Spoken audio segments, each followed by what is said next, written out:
మరి నిజం ఎక్కడున్నది? ఆ నిజమేమో ఉన్నప్పుడు గుర్తించట్లేదు. గుర్తించకుండా పోయిన తర్వాత దాన్ని చూస్తూ జీవుడు వెళ్ళిపోయాడు, ఆత్మ వెళ్ళిపోయిందంటావు. ఏమిటది ఆత్మ, జీవుడంటే? ఉన్నప్పుడు గుర్తించు నువ్వు.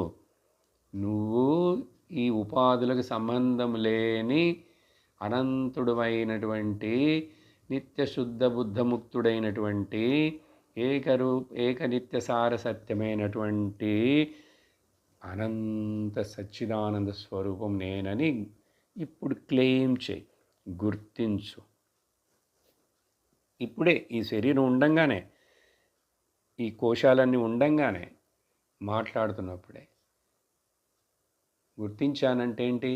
ఇంక దీంతో నాకు అటాచ్మెంట్ లేదు.